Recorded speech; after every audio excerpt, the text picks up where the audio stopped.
asalaamaaleykum sama gars yi daleen ak jàmm sama chaîne Ibrahima Yade wala Yade High Tech ñaari chaîne yëpp sama chaîne YouTube la. bon tey dama bëggoon waxtaan ak yéen ci benn logiciel bi ñu bëri xam nañ ko lii Microsoft Word la. Microsoft Word benn logiciel de traitement de texte la boo xam ne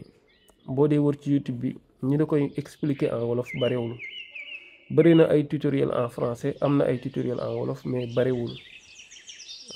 logiciel bii nii daf lay permettre ngay bind ay texte bu dee enseignant yi dañ ci def ay devoir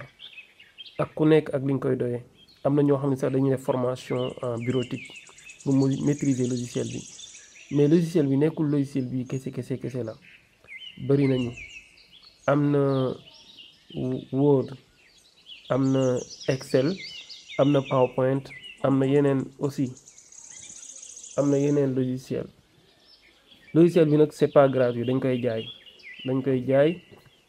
te prix bi yombul soo bëggoon tey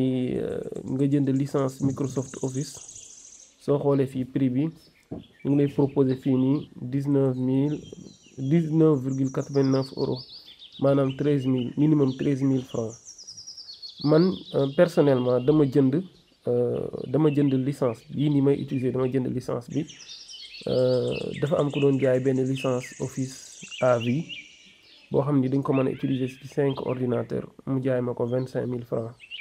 ma jënd ko noppalu parce que soo ko jëndul da ngay nekk di obligé di utiliser ay crack te crack yi ay virus lay indi ci sa ordinateur. mais nag logiciel bi bu fekkee ni mënuloo ko jënd am na ay alternative am na logiciel yoo xam ne lépp lu bii mën def ñoom mën nañ ko def bu ci mel ni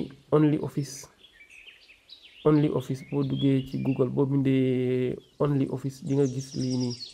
après nga dugg mun installé naa ko ci sama ordinateur sax OnlyOffice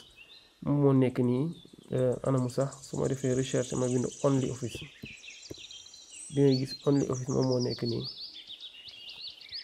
lii mooy seen site officiel boo gisee nii lay présenté wu am na Word seen version Word am nañu comme fii nii mooy Word document fii mooy Excel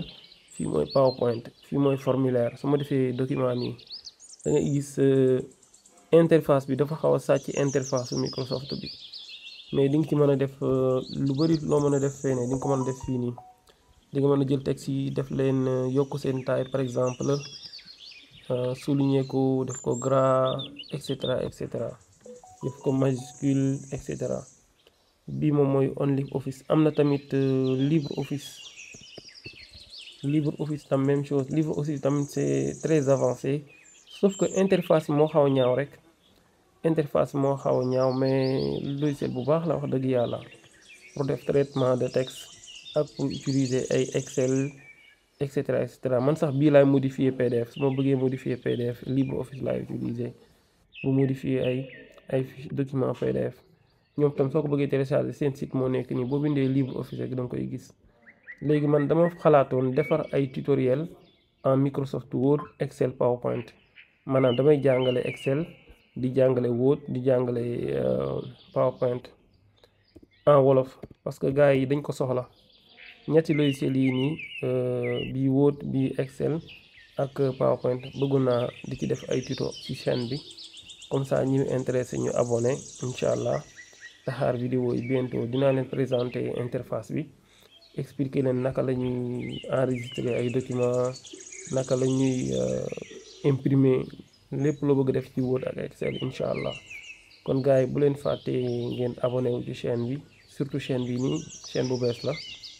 voilà incha allah dinaa leen di defal ay tuto incha allah.